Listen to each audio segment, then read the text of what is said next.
साथियों नमस्कार, मैं आर के अमोल। आज बाबा साहब का परिनिर्वाण दिवस है। आप सभी जानते होंगे कि आज 6 दिसंबर है। 6 दिसंबर 1956 को बाबा साहब का परिनिर्वाण हुआ था। एक बाबा साहब की जिंदगी की शुरुआत और अंत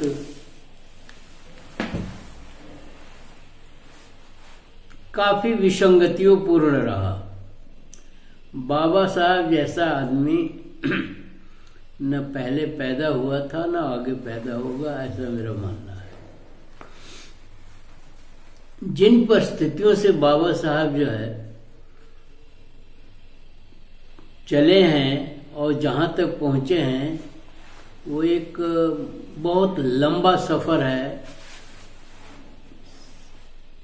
लंबा सफर ही इस मामले में मैं मानता हूं कि जिन परिस्थितियों में वो पैदा हुए थे और जिस तरह की जिंदगी बीच बीच में मिलती गई और जैसे उनका परिनिर्वाण हुआ, दो काफी फर्क है। काफी एक लंबा सफर इसलिए भी मैं कह रहा हूं कि दोनों में जमीन आसमान का अंतर है, ये कह लीजिए। और बाबा साहब के बारे में हम लोगों जैसे आदमी क्या कहेंगे? हमें तो लगता है कि सूरज को दीपक दिखाने जैसा है बाबा साहब के बारे में कुछ कहना।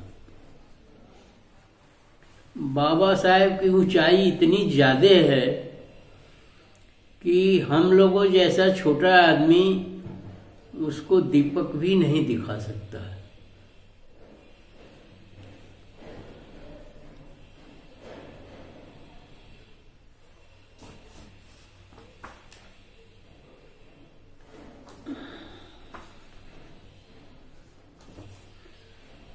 जन्म इनका 14 अप्रैल 1891 में हुआ था। महू मध्य प्रदेश में इंदौर के पास एक जगह है जहां छावनी थी मिलिट्री की। वहां सूबेदार रामजी सकपाल के घर में इनका जन्म हुआ था। माता का नाम भीमाबाई था। बात बहुत पुरानी है।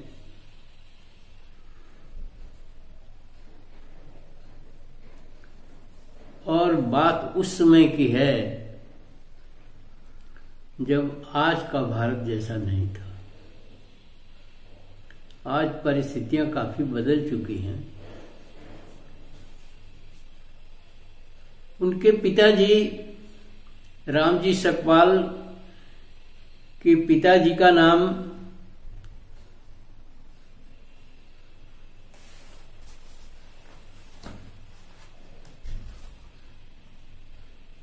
मालोजी सकपाल था और मालोजी सकपाल और रामजी सकपाल दोनों मिलिट्री में काम करते थे।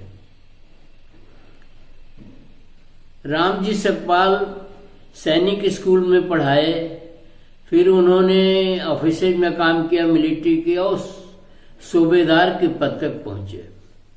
उन्हीं के घर में बाबा साहब का जन्म हुआ। बाबा साहब अपने माँ बाप की 14वीं संतान थे और सबसे छोटे थे।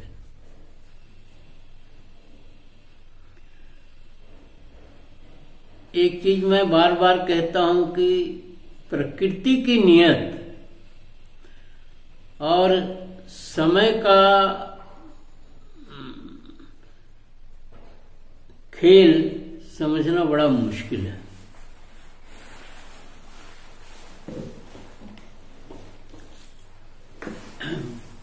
बाबा साहब की जो पैदाइश हुई थी, जहां खाने को कुछ नहीं था, पहनने को कुछ नहीं था, सामाजिक स्तर तो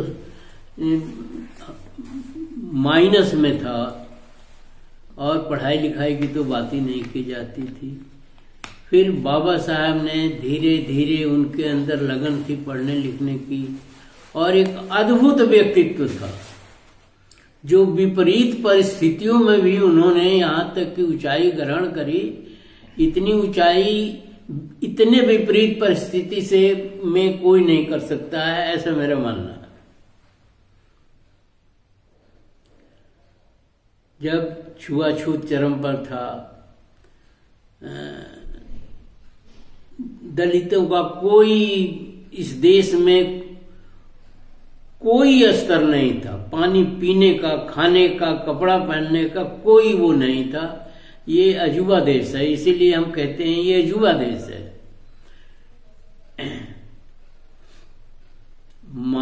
आदमी ही सब कुछ है, आदमी ही देश बनता है, आदमी से ही देश बनता है। और इस देश में कुछ तबके के साथ इस तरह का व्यवहार होता था, तो उन परिस्थितियों में बाबा साहब की पढ़ने में रुचि थी। वो कुदरत की देन थी, वो प्रकृति की देन थी कि उनके अंदर पढ़ने में लगन थी, और विपरीत परिस्थितियों में भी वो पढ़ाई करते रहे।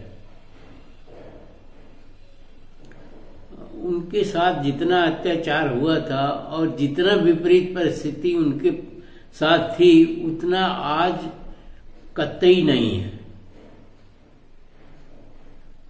फिर भी कोई बाबा साहब पैदा नहीं हुआ। इतनी सुख सुविधाओं और इतनी उसके अपेक्षाकृत फिर भी कोई बाबा साहब पैदा नहीं हुआ। वो दलितों में भी नहीं पैदा हुआ, पिछड़ों में नहीं पैदा, अगड़ों में भी नहीं पैदा हुआ, पूरे देश में नहीं पैदा हुआ, पूरी दुनिया में नहीं पैदा हुआ। तो बाबा साहब, इसीलिए मैंने कहा कि बाबा साहब को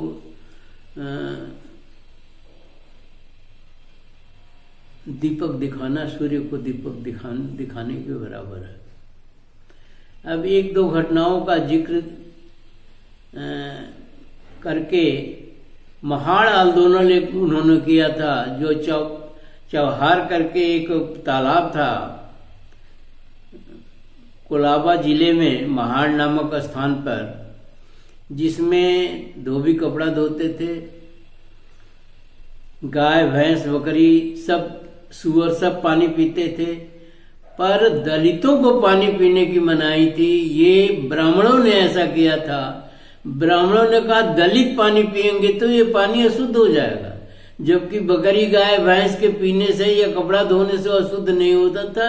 अब सोच ली, ये पराकाष्ठा है, पराकाष्ठा के भी बाहर है कि किस तरह के अत्याचार जो है झेला, जिसके लिए उन्होंने आंदोलन किया। और आंदोलन करने के बाद उस गंदे तालाब का पानी पीने के लिए आंदोलन करना पड़ा, और उन्होंने आंदोलन किया और फिर वो पानी पीना शुरू किया।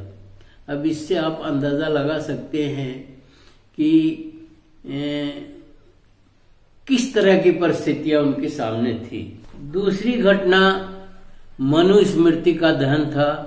25 दिसंबर 1927 को उन्होंने इस कलंकित ग्रंथ का दहन किया, जला दिया काफी लोगों के साथ, और जला करके अपना विरोध प्रकट किया। ये ग्रंथ तब लिखा गया था जो बौद्धों, दलितों, पिछड़ों को के सारे अधिकार खत्म कर दिए गए थे, और उन्हें मनुष्यता का अधिकार भी उनसे ले लिया गया था। उनको मनुष्य समझा ही नहीं गया। मनुस्मृति ग्रंथ में कुछ लोगों को मनुष्य ही नहीं समझा गया। ये दुनिया का अद्भुत ग्रंथ है, जिसमें मनुष्यों द्वारा रचित, इसमें मेनली बौद्धों, मुख्यतया बौद्ध धर्म को मानने वालों के लिए, इस तरह के जो बाद में पिछड़े, दलित और निम्न वर्ग के हो गए, उनके लिए ये ग्रंथ की रचना की गई थी। और इस ग्रंथ को समाप्त किया जाना या इसके विरुद्ध आंदोलन करना तो बहुत आवश्यक था। उसको बाबा साहब ने जला के विरोध प्रकट किया। ये उस समय तो कतई संभव नहीं था। आज भी इन सवर्णों के सामने मनुस्मृति का दहन करना बहुत ही मुश्किल काम है।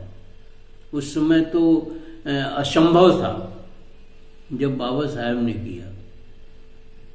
तो अनेकों काम है स्वतंत्रता आंदोलन में, काफी मतलब बहुत सारे काम हैं, उसके बाद उनकी सबसे बड़ी कृति तो संविधान है। संविधान का लिखा जाना, संविधान की रचना इस देश की अस्मिता से जुड़ा हुआ है। और ये देश जो 755 साल गुलाम रहा है, बार बार मैं ये कहता हूं कि ये 755 साल गुलाम रहा है, उस गुलामी से मुक्ति का एक बहुत बड़ा संदेश ये आपका संविधान देता है। और अगर आपने संविधान को खत्म करने की कोशिश की या संविधान का मुख्यतया संशोधन किया तो ये देश फिर गुलाम होगा। ये निश्चित है, ये पक्का है और इसमें कोई दो राय नहीं है। और फिर हम पुरानी स्थिति में आ जाएंगे। तो बाबा साहब की सबसे बड़ी 3 कृतियां हमने बता दिया। इसी के साथ हम उन्हें नमन हो करके श्रद्धांजलि अर्पित करते हैं अपनी, और लोगों से भी अपील करते हैं कि वो उन्हें श्रद्धांजलि आज अर्पित करें। इसी के साथ मैं वीडियो समाप्त करता हूं और आशा करता हूं कि आप इस वीडियो को पढ़ेंगे, बाबा साहब के जीवन से प्रेरणा लेंगे, बाबा साहब की जीवनी पढ़ेंगे और महापुरुषों की फूले, ज्योतिबा फूले, छत्रपति साहू जी महाराज, जगदेव बाबू, ललई सिंह यादव, तमाम ग्रंथों को पढ़ेंगे और तमाम चीजों को समझेंगे और समझ करके एक अपना मानसिक धन अर्जित करेंगे। जय भीम, जय संविधान।